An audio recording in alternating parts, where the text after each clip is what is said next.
Healing എന്ന വിഷയത്തെക്കുറിച്ചാണ് ഞാൻ ഇന്ന് സംസാരിക്കുന്നത് കേട്ടോ. പക്ഷെ എനിക്ക് ഒരിക്കലും നിങ്ങളുടെ ഹീലിങ്ങിനെ കുറിച്ച് സംസാരിക്കാൻ സാധിക്കില്ല. അതായത് മറ്റൊരാളുടെ സൗഖ്യം എങ്ങനെ സംഭവിക്കും എന്നുള്ളത് എനിക്ക് സംസാരിക്കാൻ പറ്റുന്ന കാര്യമല്ല. അതേസമയം സൗഖ്യം എന്ന വിഷയത്തെക്കുറിച്ച് കോമൺ ആയ കാര്യങ്ങൾ മാത്രമേ പറയാൻ സാധിക്കൂ. ഒരാളുടെ ജീവിതത്തിലെ അയാളുടെ മനസ്സിന് ഏറ്റ മുറിവുകളുടെ സൗഖ്യം എന്ന് പറയുന്നത് ദൈവത്തിൻ്റെ കയ്യിലിരിക്കുന്ന ഒരു വിഷയമാണ്. അതെങ്ങനെയാണ് ദൈവം കൈകാര്യം ചെയ്യുക എന്നുള്ളത് ആ വ്യക്തിക്കും ദൈവത്തിനും മാത്രം അറിയുന്ന കാര്യമാണ്. ചിലരുടെ ആന്തരിക മുറിവുകൾക്ക് ചെറിയ മരുന്ന് പുരട്ടിയാൽ മാറുമായിരിക്കും. ചിലരുടെ ഇതിന് കുറച്ച് നീണ്ട ശുശ്രൂഷ വേണ്ടി വരുമായിരിക്കും. ചിലരുടെ ഇതിന് ചില ഓപ്പറേഷൻ പ്രക്രിയകൾ പോലെ കുറച്ചൊരു ദൈവത്തിൻ്റെതായ രീതിയിലുള്ള ചില ഇടപെടലുകളുടെ ആവശ്യമുണ്ടായിരിക്കും. ഇത് ഒരു സ്വർഗീയ രഹസ്യമാണ്, ഒരാളുടെ ആന്തരിക മുറിവുകൾ എങ്ങനെയാണ് സൗഖ്യപ്പെടുക എന്നുള്ളത്. എൻ്റെ ജീവിതത്തിലുണ്ടായ ചില മുറിവുകളിൽ നിന്ന് അല്ലെങ്കിൽ മാനസികമായ ബുദ്ധിമുട്ടുകളിൽ നിന്ന് ആ വിഷയത്തെ ഞാൻ എടുത്ത് പഠിക്കുമ്പോൾ അതിന് പുറകിൽ ദൈവത്തിൻ്റെ ചില പദ്ധതികളുണ്ടായിരുന്നു. ആന്തരിക മുറിവുകൾക്ക് പുറകിൽ ദൈവത്തിൻ്റെ ചില പദ്ധതികളുണ്ടായിരുന്നു. അതേസമയം ആന്തരിക മുറിവുകളുടെ സൗഖ്യത്തിൻ്റെ മേഖലയിലും അത് എപ്പോൾ സൗഖ്യപ്പെടണം, എങ്ങനെ സൗഖ്യമാക്കണം, അതും ദൈവത്തിൻ്റെ കയ്യിൽ നിന്ന് വന്ന ദൈവത്തിൻ്റെ പ്രവൃത്തിയാൽ നടന്നിട്ടുള്ള ഒരു കാര്യമാണ്. അപ്പം അൾട്ടിമേറ്റ്ലി നിങ്ങൾക്ക് ആദ്യം ദൈവത്തിൽ വിശ്വാസം ഉണ്ടാകണം. അല്ലെങ്കിൽ നിങ്ങളൊരു സൈക്കോളജിസ്റ്റിനെ കാണണം. നിങ്ങൾക്ക് തെറാപ്പികളിലൂടെയോ മറ്റ് വിഷയങ്ങളിലൂടെയോ നിങ്ങൾക്ക് ആന്തരിക മുറിവുകളെ സൗഖ്യപ്പെടുത്താനായിട്ട് സാധിക്കും. എനിക്ക് ഏറ്റവും ഈ സൈക്കോളജിയും ദൈവവും ബൈബിളും ഒക്കെ തമ്മിലുള്ള കണക്ഷൻ എന്ന് പറഞ്ഞാൽ നിങ്ങൾ പല മനഃശാസ്ത്ര പുസ്തകങ്ങൾ എടുത്ത് നോക്കിയാലും ബൈബിള് കോട്ട് ചെയ്തിരിക്കുന്ന കാണാൻ സാധിക്കും. യേശുക്രിസ്തുവിനെ നല്ലൊരു മനഃശാസ്ത്രജ്ഞനായിട്ട് അവതരിപ്പിച്ചിരിക്കുന്ന കാണാം. മനസ്സിൻ്റെ ടെക്നിക്കുകൾ പഠിച്ചിട്ടാണ് ജീസസ് ക്രൈസ്റ്റ് മറ്റുള്ളവരുടെ ഇടപഴകിയിരുന്നെന്നൊക്കെ പറയും. അത് ശാസ്ത്രത്തിൻ്റെ തലമാണ്. നമുക്ക് അതിൻ്റെ ഒന്നും ആവശ്യമില്ല. നമ്മൾ ദൈവത്തിൽ വിശ്വസിക്കുന്നു, അല്ലെ? യേശുക്രിസ്തുവിൽ വിശ്വസിക്കുന്നു. ദൈവം ഒരു എക്സ്പീരിയൻസ് ആണ്. ആ എക്സ്പീരിയൻസ് നീ എക്സ്പീരിയൻസ് ചെയ്തതുപോലെ, ഞാൻ എക്സ്പീരിയൻസ് ചെയ്തതുപോലെ, നിങ്ങൾ എക്സ്പീരിയൻസ് ചെയ്യുന്നതുപോലെ, നീന്ന് വിളിച്ചത് അറിയാതെ വന്നതാട്ടോ. അത് മറ്റൊരാൾക്ക് ഞാൻ എന്താണ് എക്സ്പീരിയൻസ് ചെയ്തതെന്ന് പറഞ്ഞു കൊടുക്കാനായിട്ട് സാധിക്കില്ല. ദൈവത്തിലേക്ക് വന്നതുകൊണ്ട് മാത്രം എല്ലാ ആന്തരിക മുറിവുകളും അപ്പം തന്നെ സൗഖ്യപ്പെടുകയൊന്നുമില്ല. അതൊരു പിന്നെയും ഒരുപാട് മരുന്ന് വരട്ടെ, ഒരുപാട് മുന്നോട്ട് പോയി എപ്പോഴെങ്കിലുമൊക്കെ ദൈവത്തിൻ്റെ ഒരു സമയത്താണ് ആന്തരിക മുറിവുകൾ സൗഖ്യപ്പെടുക. ഞാൻ ആലോചിച്ചിട്ടുണ്ട്, ചില ആന്തരിക മുറിവുകൾ എനിക്കില്ലായിരുന്നു എങ്കിൽ എൻ്റെ ജീവിതം കുറേ പ്രശ്നങ്ങൾ നിറഞ്ഞതായേനെ. കാരണം അങ്ങനെ ഒരു മുറിവുള്ളത് കൊണ്ട് ഞാൻ എന്നെ തന്നെ കുറച്ച് ഹോൾഡ് ചെയ്ത് പിടിച്ച് ചില കാര്യങ്ങൾ ചെയ്യുമ്പോൾ ഞാൻ കൂടുതൽ ചിന്തിച്ച് കുറച്ചും കൂടെ, അതൊരു ഹെൽത്തി ആയിട്ടുള്ള കാര്യമല്ല. അതാണ് ഞാൻ പറഞ്ഞത്, ഒരു രഹസ്യമാണ്, അത് ദൈവത്തിന് മാത്രം അറിയൂ. ചില മേഖലകളിൽ നിന്നുണ്ടായ ദുഃഖമാണ് ചില കാര്യങ്ങളിലേക്ക് പോകാതിരിക്കാൻ എന്നെ സഹായിച്ചത്. അപ്പം എൻ്റെ ആന്തരിക മുറിവുകളുടെ മേഖലകളിൽ തിന്മയായ കാര്യത്തിന് പുറകിലും, അതായത് എനിക്ക് നെഗറ്റീവായ കാര്യത്തിന് പുറകിലും ദൈവത്തിൻ്റെ ഒരു കടിഞ്ഞാണ് അല്ലെങ്കിൽ ദൈവത്തിൻ്റെ ഒരു പിടുത്തം ഉണ്ടായിരുന്നു. ഇനി സൗഖ്യം തരാൻ വേണ്ടി ദൈവം എൻ്റെ ജീവിതത്തിൽ നടത്തിയ ചില കാര്യങ്ങളിൽ ചില പ്രത്യേകതകളുണ്ട്. അതെനിക്കൊരിക്കലും മറ്റൊരാളെ പറഞ്ഞ് മനസ്സിലാക്കാൻ പറ്റില്ല. ഒരു ആത്മീയ വ്യക്തിക്ക് പോലും ചിലപ്പോൾ അതൊന്നും ഉൾക്കൊള്ളാൻ പറ്റിയെന്ന് വരില്ല. ആന്തരിക മേഖലകളിലെ സൗഖ്യം ദൈവം ഇങ്ങനെയാണ് തന്നതെന്ന് പറഞ്ഞാൽ ചിലപ്പം റിലീജിയസ് ആയ ആളുകളൊന്നും എന്തായാലും സ്വീകരിക്കാൻ പോകുന്നില്ല. അപ്പം അത് ഒരാളും ആ ദൈവവും തമ്മിലുള്ള കണക്ഷനാണ്. നിങ്ങളുടെ സൗഖ്യം എങ്ങനെ സംഭവിക്കുന്നു എന്നുള്ളത് നിങ്ങളുടെ കണക്ഷനാണ്. ഈ അടുത്തുണ്ടായ അനുഭവം എന്ന് പറഞ്ഞാൽ പ്രത്യക്ഷമായ ദൈവിക ഇടപെടലാണ് ആന്തരിക മുറിവുകളുടെ സൗഖ്യപ്പെടുത്തലിൻ്റെ മേഖലകളിൽ ദൈവം ചെയ്തത്. പ്രത്യക്ഷമായ ഇടപെടൽ. അതായത് ഇത് എന്തായാലും ഞാൻ ചിന്തിച്ചതോ ഞാൻ പ്ലാൻ ചെയ്തതോ അല്ലെങ്കിൽ എൻ്റെ കയ്യിൽ നിന്നിട്ടതോ അല്ല. ഇത് എന്തോ മറ്റൊരു ശക്തിയുടെ ഇടപെടലാണ് എന്നുള്ള ഒരു സൗഖ്യ അനുഭവമാണ് ഉണ്ടായത്. അപ്പം ബാല്യം മുതലേ ഉള്ള ആന്തരിക മുറിവുകൾ സൗഖ്യപ്പെടാതെ നിൽക്കുമ്പോൾ, നിങ്ങൾക്കൊരു 30 വയസ്സായിക്കോട്ടെ, 40 വയസ്സായിക്കോട്ടെ, 50 വയസ്സൊക്കെ എത്ര വയസ്സാണെങ്കിലും ആ ഒരു പിടുത്തം, ആ ഒരു മുറിവ് നിങ്ങളുടെ മരത്തിൻ്റെ അടിവേരിനൊരു പ്രശ്നം ഉണ്ടെങ്കിൽ ആ മരത്തിന് മൊത്തം ഒരു പ്രശ്നമാണല്ലേ. അതുപോലെയാണ് നമ്മുടെ ആന്തരിക മുറിവുകൾ നമ്മുടെ ജീവിതത്തിൻ്റെ സൗന്ദര്യം ഇല്ലാതാക്കി കുറയ്ക്കും. അത് നമ്മുടെ മാത്രമല്ല, നമുക്ക് ചുറ്റുമുള്ള മനുഷ്യരും സ്ട്രഗിൾ ചെയ്യേണ്ടി വരും. ഈ പല മനുഷ്യരുടെയും സ്വഭാവ വൈകല്യങ്ങൾ, സ്വഭാവ പ്രശ്നങ്ങൾ, പ്രത്യേകതകൾ, മറ്റുള്ളവർക്ക് ബുദ്ധിമുട്ടുണ്ടാകുന്ന പല കാര്യങ്ങളും അയാളുടെ ആന്തരിക മുറിവുകളുടെ കൂടെ കണക്ഷനുമായി ബന്ധപ്പെട്ട് കിടക്കുന്നതായിരിക്കാം.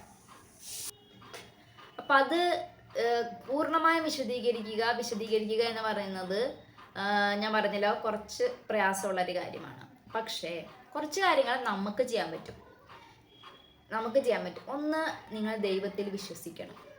ദൈവം എന്ന ഒരു ചിന്ത നിങ്ങൾക്കുണ്ടായിരിക്കണം. അത് നിങ്ങൾ ഏത് മതവിഭാഗത്തിൽ പെടുന്ന ആളാണെങ്കിലും നമുക്കുപരിയായ ഒരു ശക്തി ഉണ്ട് എന്നൊരു വിശ്വാസമാണ് ചില കാര്യങ്ങളെ നേരിടാൻ നമ്മളെ സഹായിക്കാൻ പോകുന്നത്.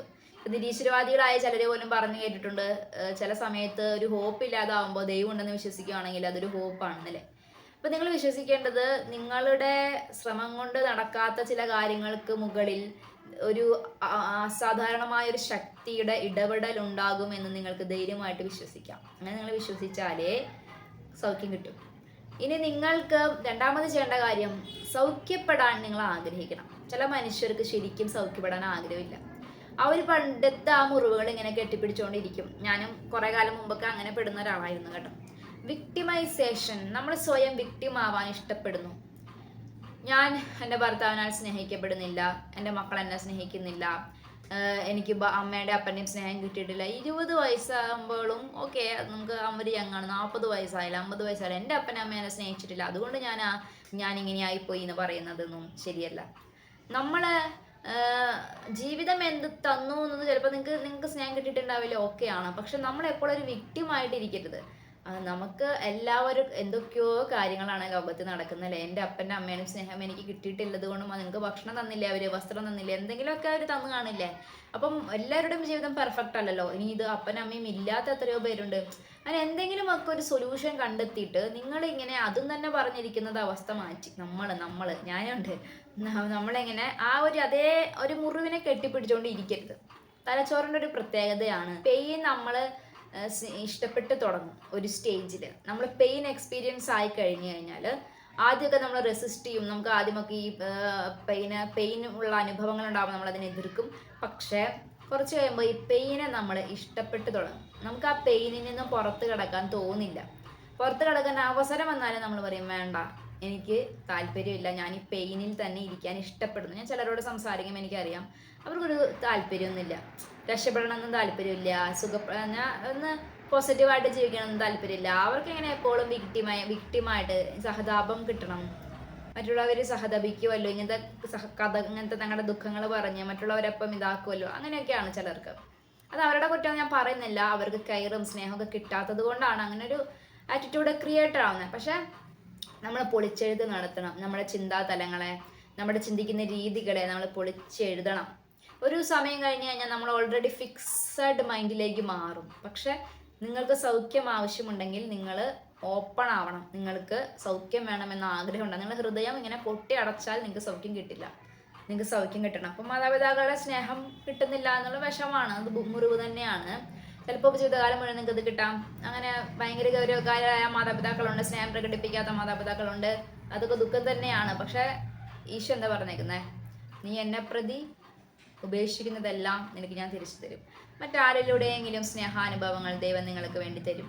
അപ്പം എന്നെ ആദ്യമായിട്ട് കെട്ടിപ്പിടിച്ചത് ഇവിടുത്തെ ഒരു ആൻറ്റിയാണ്. ഇങ്ങനെ അമ്മയുടെ സ്നേഹത്തിൻ്റെ ഒരു കെട്ടിപ്പിടുത്തൊക്കെ ഞാൻ എക്സ്പീരിയൻസ് ചെയ്തത് അവിടെയാണ്. ഞാൻ അന്ന് കരഞ്ഞു പോയി. കർത്താവ് ബൈബിളിൽ പറഞ്ഞതുപോലെ തന്നെ നമുക്ക് നഷ്ടമായത്, ലഭിക്കാതെ പോയതെല്ലാം ഇരട്ടിയായിട്ട് ദൈവം തന്നു. ഒരുപാട് അമ്മമാർ ഈ വീഡിയോ കാണുമ്പോഴൊക്കെ സ്നേഹിക്കുന്നുണ്ട്. അപ്പം അതൊക്കെ ദൈവം കോമ്പൻസേറ്റ് ചെയ്യും. ദൈവം അതിനെ എങ്ങനെയെങ്കിലും കോമ്പൻസേറ്റ് ചെയ്യും. ഇപ്പൊ നമ്മൾ പറയും ഭർത്താവിന്റെ സ്നേഹത്തിന് ഞാൻ അവിടെ പോകുന്നു പറയും, വേറെ എന്തെങ്കിലുമൊക്കെ ജീവിതത്തിൽ ചെയ്യാൻ കാണുമെന്നേ, അല്ലെങ്കിൽ അതൊരു വേറെ മേഖലയാണ് കേട്ടോ. അതിന് ഒത്തിരി ജ്ഞാനം ഉണ്ടാകുമ്പോൾ നമുക്കത് മനസ്സിലാവും. അപ്പം ഈ വിക്ടിമൈസേഷൻ ഒഴിവാക്കുക, സൗഖ്യം ലഭിക്കാൻ നമ്മൾ ആഗ്രഹിക്കുക, പിന്നെ വിട്ടുകൊടുക്കുക, കംപ്ലീറ്റ് ആയിട്ട് വിട്ടുകൊടുക്കുക. ദൈവമേ, എനിക്ക് ആന്തരിക മുറിവുകളുണ്ട്. ഈ ആന്തരിക മുറിവുകൾ കാലുമ കെട്ടിയ കയറ് പോലെയാണ്. നമുക്ക് ജീവിക്കാൻ നമുക്ക് പറ്റൂല. ഞാൻ പലപ്പോഴും ഇങ്ങനെ ആളുകളായിട്ട് ഇടപഴകാനൊക്കെ ഉള്ള എൻ്റെ മടിക്കൊക്കെ കാരണത്തിന് പുറകിൽ, ഒരു സമയത്തുണ്ടായിരുന്ന കാരണത്തിന് പുറകിൽ ആന്തരിക മുറിവുകളുടെ മേഖലകൾ തന്നെയാണ്. അതിൽ ചിലപ്പം ഞാൻ സംസാരിക്കുമ്പോൾ പോലും അതൊക്കെ ഇൻഫ്ലുവൻസ്ഡ് ആകാം. നമ്മൾ ഓരോരുത്തരെയും അവരുടെ ഇടപെടലുകളിൽ നിന്ന് തന്നെ നമുക്ക് മനസ്സിലാവും അവരുടെ മനസ്സിന് എന്തൊക്കെയോ വിഷമങ്ങളുണ്ട്, അവർക്ക് മുറിവേറ്റിട്ടുണ്ട്, അല്ലെങ്കിൽ അവർക്ക് സ്നേഹപ്പെടാത്ത അനുഭവങ്ങളുണ്ട്, അല്ലെങ്കിൽ ഒരുപാട് റിജക്ഷൻ ഫേസ് ചെയ്യുന്നു. ഇപ്പോൾ ഒരുപാട് റിജക്ഷൻ നിങ്ങൾ ഫേസ് ചെയ്യാമെന്ന് വിചാരിക്കാം, നിങ്ങളെ ഏറ്റവും പ്രിയപ്പെട്ടവരിൽ നിന്ന്. പിന്നെ നിങ്ങൾ ആരോട് ഇടപെട്ടാലും റിജക്ഷൻ കിട്ടുമോ എന്നുള്ളൊരു ഭയം ഉണ്ടായിരിക്കും. നിങ്ങൾ കോംപ്ലക്സുകൾ രൂപപ്പെടുന്നു. ഇതെല്ലാം നിങ്ങളുടെ മനസ്സിൻ്റെ സൗഖ്യമായി ബന്ധപ്പെട്ട് കിടക്കുന്നതാണ്. പൂർണ്ണനായ ദൈവത്തിലേക്ക് നിങ്ങളുടെ ആത്മാവിനെ നിങ്ങൾ കൊടുത്തു കഴിയുമ്പോൾ അവിടെ നിന്ന് കൃത്യമായ സമയത്ത്, നിങ്ങൾ ആഗ്രഹിക്കുന്ന സമയത്ത്, നിങ്ങൾ ആവശ്യപ്പെടുന്ന സമയത്താണെന്നില്ല, ദൈവത്തിൻ്റെതായ സമയത്ത് നിങ്ങളുടെ ആത്മാവുകളിൽ ദൈവം സൗഖ്യം തരും. അതിനുവേണ്ടി ദൈവം ഉടച്ചു വാർക്കും നിങ്ങളുടെ ജീവിതത്തെ. നിങ്ങളത് വിട്ടുകൊടുത്താൽ, അതുകൊണ്ടാണ് ഞാൻ പറഞ്ഞ സമർപ്പിക്കണം, ദൈവത്തിന് ജീവിതം സമർപ്പിക്കണം. നിങ്ങൾ അങ്ങനെയാണെങ്കിൽ ദൈവത്തിന് നിങ്ങളുടെ മേലെ ഇൻഫ്ലുവൻസ് കൊടുക്കുക, നിങ്ങൾ അധികാരം കൊടുത്താൽ മാത്രമേ ദൈവത്തിന് അതൊക്കെ ചെയ്യാൻ സാധിക്കൂ. ദൈവമില്ലെന്ന് നമുക്ക് വിശ്വസിക്കുന്നവരോട് എന്ത് പറയണമെന്ന് എനിക്കറിയില്ല കേട്ടോ. അവർ ഈ മനഃശാസ്ത്രത്തിന്റെ മേഖലകളിൽ എന്തെങ്കിലും ഒരു ഉത്തരം ഉണ്ടായിരിക്കും. ഇപ്പം എൻ്റെ ജീവിതത്തിന്റെ ആന്തരിക മുറിവുകളുടെ മേഖലയിൽ ഞാൻ 7 വർഷമായി യേശുക്രിസ്തുവിനെ വ്യക്തിപരമായി അനുഭവിച്ചറിഞ്ഞിട്ടെങ്കിലും കഴിഞ്ഞ വർഷം സൗഖ്യം കിട്ടിയ ചില അനുഭവങ്ങളുണ്ട്. അതിന് മുന്നത്തെ വർഷം ചില വിഷമങ്ങൾക്ക് സൗഖ്യം കിട്ടിയിട്ടുണ്ട്. അങ്ങനെ പല ഘട്ടങ്ങളിലായി, പല കാലഘട്ടങ്ങളിലായി, പല കാര്യങ്ങളിൽ ദൈവം സൗഖ്യം അനുവദിച്ചു. അപ്പൊ ദൈവത്തിനൊരു സമയമുണ്ട്, അപ്പോഴാണ് ദൈവം സൗഖ്യം തരിക. എന്തുകൊണ്ടാണ് ദൈവം സൗഖ്യം വൈകിപ്പിക്കുന്നത്? ഇപ്പൊ ഞാൻ 20കളിൽ തന്നെ എനിക്ക് സൗഖ്യം കിട്ടിയിരുന്നുവെങ്കിൽ ബാക്കി അങ്ങോട്ടുള്ള ജീവിതം എനിക്ക് കുറച്ച് മനോഹരമായി ജീവിക്കാമായിരുന്നില്ലേ? അത് ദൈവത്തിന് നിങ്ങളെ കുറിച്ചുള്ള പദ്ധതിയുമായിട്ട് ബന്ധപ്പെട്ട് കിടക്കുന്നതാണ്. അത് നമുക്ക് അറിയില്ല. ഞാൻ വല്ലാതെ ജോബിനെ പോലെ പരാതി പറഞ്ഞൊരു സമയത്ത് ഞാൻ ബൈബിൾ തുറന്നപ്പം ബൈബിളിൽ എഴുതിയിരിക്കുവാണ്, ഞാൻ സ്രഷ്ടാവാണ്. സ്രഷ്ടാവ് സൃഷ്ടിയോട് അതിൻ്റെതായ രീതിയിൽ പെരുമാറുന്നു. അപ്പം എനിക്കതൊരു വല്ലാതെ അടി കിട്ടിയ പോലെയാണ് തോന്നിയത്. അതായത് എന്താണ് എൻ്റെ ജീവിതത്തിൽ ഇങ്ങനെ, എന്താണ് എൻ്റെ ജീവിതത്തിൽ ഇങ്ങനെ, എന്താ എന്നോട് ഇങ്ങനെ ചെയ്യുന്നത്, എന്താ അവരെന്നെ കൂടി ഇങ്ങനെ ചെയ്യുന്നത്, എന്തിനാണ് എനിക്ക് ഇത്രയും ഭാരമുള്ള കുറിച്ച്? ഞാൻ ആരാണ് അതൊക്കെ ചോദിക്കാൻ? എൻ്റെ ദൈവം എന്നെ സൃഷ്ടിച്ചു.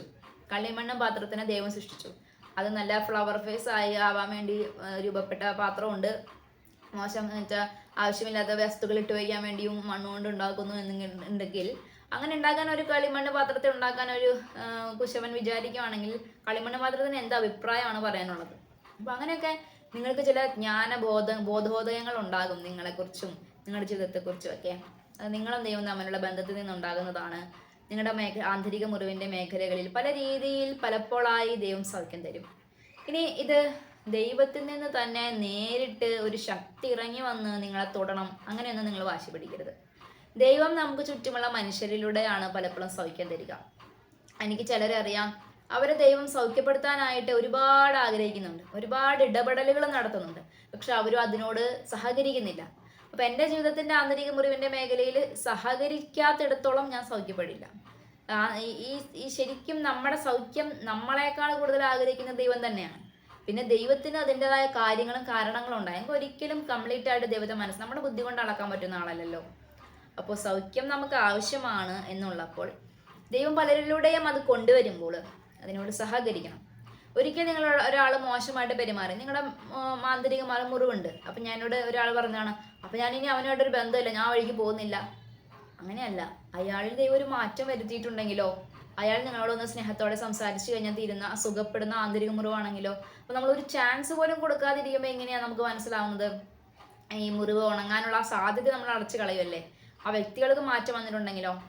പിന്നെ എനിക്ക് അത്ഭുതകരമായി തോന്നിയ ഒരു കാര്യം, ഒരു കുറച്ച് പ്രായമായവരെയൊക്കെ തിരുത്തുക എന്ന് പറയുന്നത് ഭയങ്കര പ്രയാസമുള്ള കാര്യമാണ്.